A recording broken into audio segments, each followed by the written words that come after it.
Statements. Each of our candidates has been told they have 1 minute. We decided the order by lot before we got started, and the first summation is from Mr. Soto. Great. Well, again, thank you guys for hosting this. I can't believe an hour's up already. It was fun. I'd love to go for another hour. But, I'm ready to roll up my sleeves, just like I've done with any other job that I've had. I'm not under any illusions that it's going to be easy work. It's going to be tough work to get up in Hartford, especially with the challenges that we face. But I'm up for it, right? I have the energy. I think I have the youth and that motivation to get things done, solve problems like I've done in the past. This is no different. I've been a public servant since I came to New London when I was 17 to serve my country. Decided to move on from that, and now I want to serve my community, and I think that this is going to be a great way to do that. There are two kind of issues that I think are most important to New London right now, which is education that I've talked about before. I also think jobs. We haven't talked about enough how New London is, fourth or fifth in the highest unemployment in the state. I have experience, around education. I have experience building jobs in our region. And so those are the two things that I'm looking to focus on to help build our community. And lastly, there's just a lot of exciting things happening in New London right now. We're looking at the Coast Guard Museum. There's some development on Parcel J, Mansfield Road. We see this through the CJEF case, that there should be some positive changes for our community. So I'm excited to tackle those challenges head on. All right, thank you. Your chance, Mr. Lockwood. Well, I'd like to thank the day for putting on this forum, and Chris and Ronna for coming out today and debating. In the past, we haven't always had debates, and I think debates are very, very instrumental in choosing a candidate. I would just urge the citizens in London this year in the 39th District. A lot of those people in the 39th District are struggling from not having adequate housing and jobs and opportunities. The state this year is going to be between $800 million and $1.3 billion shortfall. We can't be talking about raising taxes. We got to be talking about taking all the fat out of that budget that we possibly can and putting programs on hold that are not instrumental to health, safety, and welfare.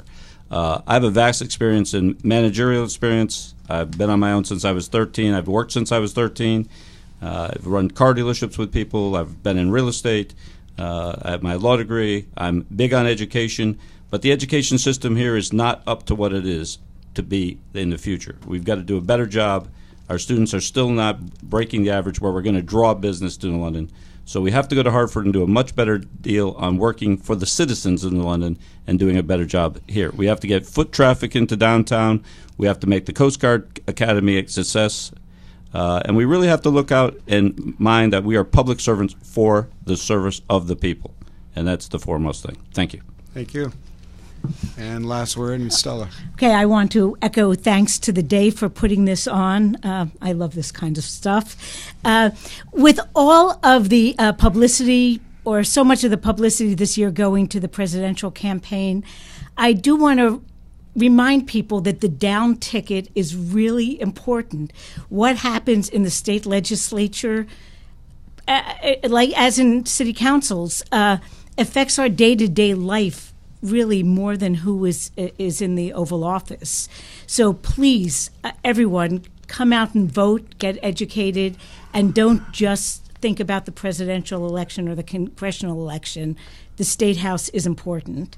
The one thing the Green Party has that is different from all the other parties, major and minor, is that it's actually built on values. Grassroots democracy, nonviolence, taking care of the environment, social justice. And so every issue that comes up, we can weigh against a value system and think about it in the short term and the long term. My favorite value, which is at the end of the list always, is future focus. And so we want to legislate so that our kids and grandkids have as good a quality of life as we do. Thank you. Thank you. Thank you to all the candidates, everyone who is watching on theday.com. The video of this discussion will remain on theday.com. You can visit Decision 2016 right up until Election Day. And we urge everyone to vote on November 8th. Thank you and good afternoon.